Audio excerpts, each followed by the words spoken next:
Carlos Fernando Galán nació el 4 de junio de 1977 en un hogar compuesto por la periodista Gloria Pachón y el líder liberal santanderiano Luis Carlos Galán Sarmiento. Creció entre manifestaciones políticas, candidaturas presidenciales, guardaespaldas y amenazas. Por ser el menor de los hijos, Luis Carlos le permitía escaparse de sus clases en el Colegio Pedagógico de Bogotá para que lo acompañara en sus giras alrededor del país. Su infancia transcurrió con normalidad, de no ser por su inusual gusto por la política y por los constantes problemas de seguridad que aumentaban a medida que su padre se enfrentaba al narcotráfico y a la corrupción.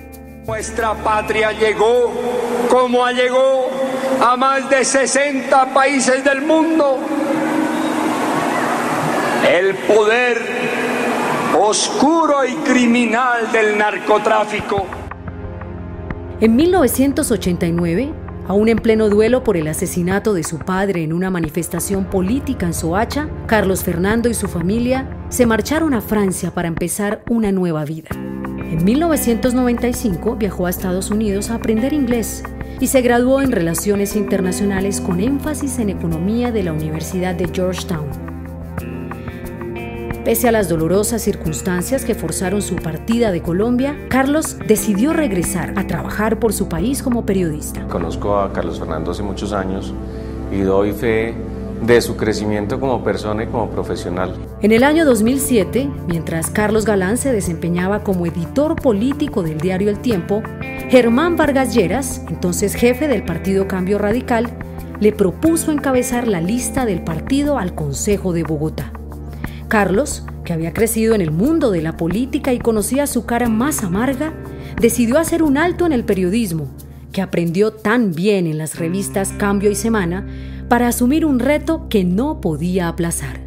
Tiene un gran compromiso con el país, de manera que tengo una muy buena opinión de él y yo creo que va a tener una larga y exitosa carrera política. A los 30 años fue elegido concejal de Bogotá con la mayor votación de la historia, 48.162 votos, los cuales forjarían para siempre una deuda de gratitud de Carlos con su ciudad. Carlos Fernando ha sido una verdadera revelación en el sentido de la capacidad que tiene para penetrar la administración pública, para conocer los problemas, para fiscalizar.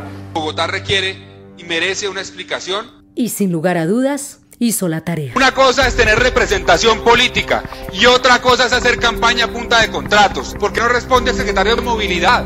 ¿Por qué no responde el alcalde Samuel Moreno a los bogotanos?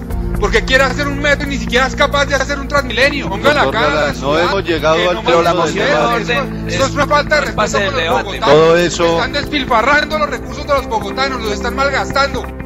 En poco tiempo se apropió con naturalidad de los temas como el reordenamiento de la ciudad, la defensa del espacio público, la calidad de la educación, la seguridad, la movilidad, con debates sobre la carrera séptima, el sistema integrado de transporte público, el Transmilenio y el metro, el medio ambiente, la actualización catastral e inevitablemente los temas de la política nacional.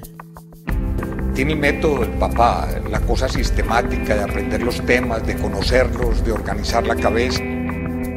Al descubrir la realidad del distrito, Galán vigiló con lupa la construcción de la fase 3 de Transmilenio, los contratos de los distritos de conservación de la malla vial y las obras de valorización, hoy inconclusas.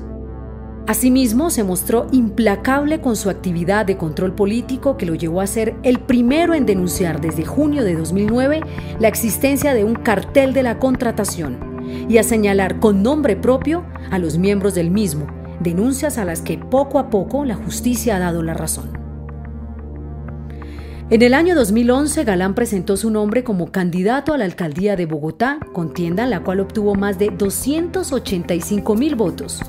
Con su particular estilo de hacer campaña, principalmente en las calles, Galán recorrió cada una de las localidades de Bogotá, escuchó las necesidades de los diferentes sectores de boca de sus dolientes y planteó una propuesta innovadora para la construcción de una ciudad moderna e incluyente. El respaldo de los bogotanos, especialmente de los sectores más pobres, le permitió demostrar que sí es posible hacer política de la mano de la ciudadanía sin ataduras, componendas burocracia ni maquinarias. En enero de 2012, el presidente Juan Manuel Santos invitó a Carlos Fernando a ser parte de su gabinete y a darle vida al recién creado cargo de secretario de Transparencia de la Presidencia de la República.